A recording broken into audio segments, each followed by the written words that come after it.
Nous sommes assis ce soir dans cette grande journée, Yom HaGadol ve'Akadosh, le jour de Yud Shvat, le jour de la Hiloula de Rabbi Yosef Yitzhak Schneerson, le jour que le Rabbi l'a remplacé et le jour que le Rabbi a pris le leadership en main et qui est devenu le Rabbi de la 7e génération. C'est important dans les moments que nous vivons à présent de ne pas, chas v'shalom, perdre la tête. Il faut savoir que Rabbi Yosef Yitzhak, il nous a toujours inspiré que quand il y a un décret sur le judaïsme doit continuer. Rabbi Yosef Yitzhak a vécu dans un moment qu'on a fermé les synagogues, les écoles juives, les mikvaot, et il a ouvert souterrain. Déterminé, avec une puissance de Messirut Nefesh. Ça fait exactement 100 ans que Rabbi Yosef Yitzhak, il a réuni 9 chassidim, et lui ensemble avec eux, c'était Minyan. Il leur a dit, on jure qu'on va aller à Messirut Nefesh jusqu'à le dernier goût de sang. Aujourd'hui, 72 ans plus tard, on peut voir les résultats de ce Messirut Nefesh. Combien c'est important, combien des gens pensent qu'on n'a pas le choix, mais en réalité, il faut comprendre que quand, dans un moment que IGA est ouvert, et Costco est ouvert, et les aéroports sont ouverts, il n'y a aucune logique pourquoi la synagogue doit être fermée. La synagogue, c'est la maison de Dieu. À IGA, bien sûr, si on va fermer IGA, les gens ne vont pas avoir de quoi manger. Donc, c'est un danger. Mais à IGA, qu'est-ce qu'on est en train de faire? On est en train de nourrir le corps. Le corps qui se trouve dans ce monde matériel, qui va, Be'ezrat Hashem, vivre, comme il dit David HaMelech dans le Tehillim, 70 ans, 80 ans, comme c'est marqué dans la Torah, 120 ans. Mais ce n'est toujours pas une vie éternelle. Par contre, la nourriture de l'âme qu'un juif reçoit à travers l'étude de la Torah, à travers la synagogue, à travers prier avec un minyan, c'est une nourriture éternelle.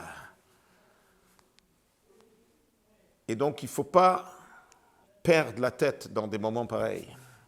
Il faut savoir que le judaïsme, il faut avoir Messirut Nefesh. Il faut avoir sacrifice. Et je voulais vous dire que dans la paracha de cette semaine, on peut voir toute la philosophie du Rabbi. Le Rabbi, il a démarré avec rien. Mon oncle, il m'a raconté qu'à Mincha, on cherchait Minyan à 770.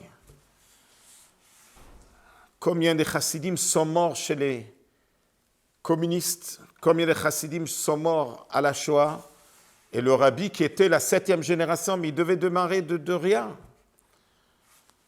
Et à ce moment-là, le Rabbi dit « Ufaratzta, Yama, Vakedma, Tsafona, Vanegba ». Alors le Rabbi, il explique qu'il y a 4 groupes. Quand les Juifs sont déjà sortis de l'Égypte, il y avait la mer en avant, l'Égypte en arrière, le désert du côté, il n'y avait pas où aller. Ils étaient bloqués. Et alors là, comme d'habitude, quand il y a un problème, tout de suite, le juif se partage et ça commence des opinions différentes. Alors il y a eu 4 opinions. Le premier groupe a dit,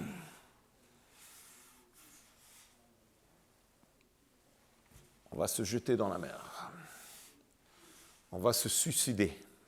il ne faut pas qu'on tombe dans les mains des Égyptiens. Alors, Dieu leur a dit, Hityatzvu uru et yeshuat Hashem, vous allez voir la délivrance de Dieu. Il y avait un autre groupe qui a dit, on retourne en Égypte. On retourne. Ils sont complètement désespérés, on retourne à être des esclaves. Ce groupe, Dieu leur a dit, Asher eitem et Mitzrayim hayom lo tosifun lirotam od adolam, vous n'allez jamais revoir les Égyptiens. Un autre groupe, il a dit, on va faire la guerre. Dieu leur a dit, Hashem ilachem lachem, Dieu va faire la guerre pour vous. Un autre groupe, il a dit, on va prier. Il leur a dit, ve'atem tacharishun taisez-vous. Alors quoi faire? Vayomer Hashem el Moshe ma titzak elai. Qu'est-ce que tu es en train de faire, en train de prier? Ce n'est pas le moment d'Aber le Bnei Israël, Vissaor, dit au peuple juif de voyager. Voyager où? Il y a la mer en avant. Dieu, il veut qu'on avance. Et c'est à ce moment-là que Nachshon ben Aminadav se jetait dans la mer, il s'est presque noyé, tout d'un coup, la mer s'est ouverte. Il y avait, on sait que toute une année, après le décès de Rabbi Yosef Yitzhak, le rabbi ne voulait pas accepter le leadership. Jusqu'à qu'un jour, il y avait un grand chassid qui s'appelait Rabbi Shlomo Aaron Kazanovski, il a fait un rêve, que le rabbi précédent se retourne vers le rabbi, il lui dit, quelle est cette confusion, Matitzak Elai, parle au peuple juif, dans l'heure de la chassidoute, Veïsaou, et ils vont voyager vers la délivrance.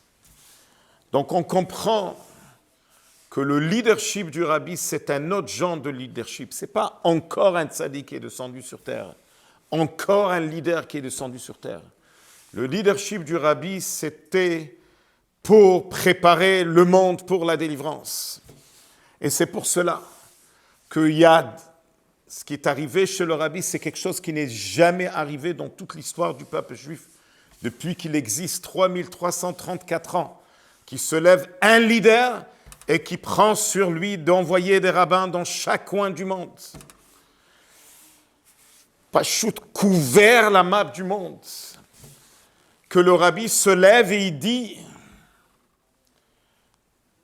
une idée révolutionnaire. Jusqu'à présent, on sait, c'est marqué que la mitzvah de l'étude de la Torah, Talmud Torah, Keneged Kulam, l'étude de la Torah égale tous les 613 mitzvot, donc il n'y a pas plus important que l'étude de la Torah. Mais nous, on vit dans un monde où il y a un incendie. Quand tu vois un incendie, tu ne vas pas ouvrir le livre à étudier quand il y a du feu. Tu vas essayer d'éteindre le feu.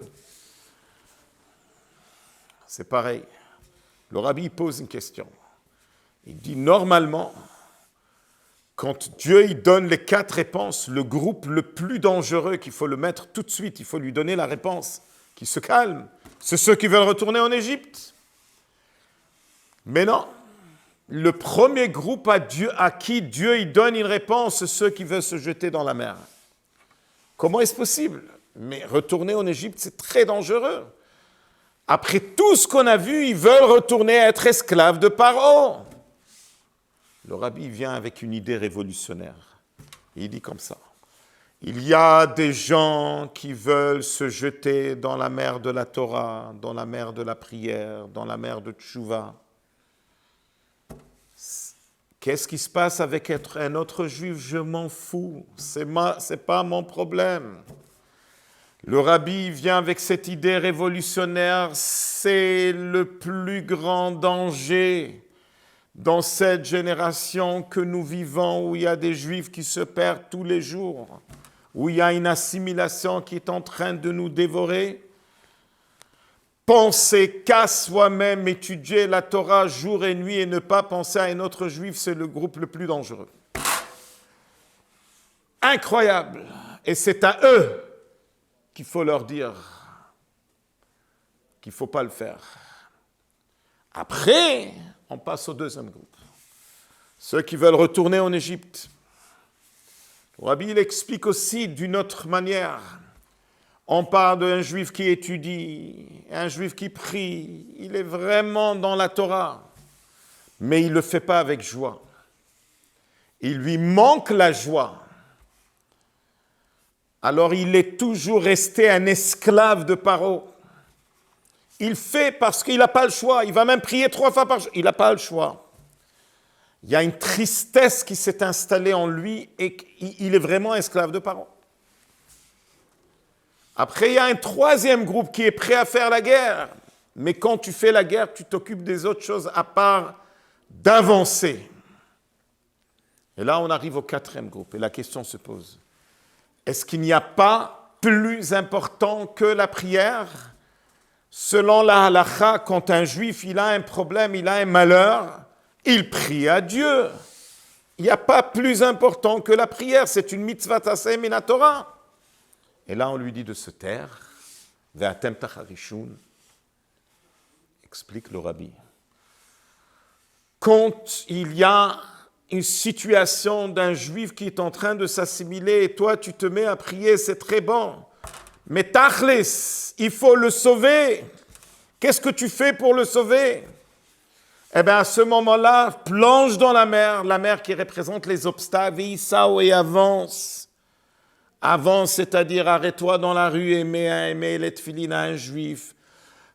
Ça, c'est toutes les campagnes que le rabbi a menées. Le rabbi, à travers la campagne d'allumage des bougies de Shabbat, il a amené la lumière de Shabbat dans beaucoup de maisons qui ne faisaient pas Shabbat, à travers une petite fille qui a pris sur elle d'allumer les bougies de Shabbat. Voilà le grand message quand on est en train de célébrer Yud Shvat. C'est important qu'on réalise qu'on est à la fin du temps. Et on est en train, nous, Be'ezrat Hashem, on va clôturer, on va fermer les portes de l'exil. Il ne faut pas perdre la tête quand on voit tous ces décrets qui se passent autour de nous. Il faut juste avancer, se plonger dans la mer. Tu vois la mer devant toi, elle est agitée, elle est forte, elle est dangereuse. Juste jette-toi dans la mer et la mer va s'ouvrir. Mais il faut se jeter dans la mer. Tu ne peux pas continuer ta vie à dire « Ah, qu'est-ce qu'on va faire, c'est pas normal, c'est pas normal ». Ce n'est pas des paroles qu'on a besoin. On a besoin des actions. Voilà le grand message du Rabbi dans cette grosse date qui a changé la map du monde. Le Rabbi demande à chacun et chacune de nous de s'embarquer dans ce grand travail d'aider encore un juif, d'avancer vers la Géoula. Et Be'ezrat Hashem, on va arriver, on va sortir de cet exil et on va tous chanter comme ce Shabbat. Il s'appelle Shabbat Shira parce que les Juifs ont chanté. Mais la Haftara, c'est la chanson des femmes parce qu'eux, ils ont chanté pas après que le miracle est arrivé. Ils ont chanté dans les moments les plus durs. Eux, ils ont vu la Géoula. Comme Myriam qui a dit à son père, maman, elle va avoir un enfant qui va libérer le peuple juif. Alors les femmes sont sorties avec des tambours.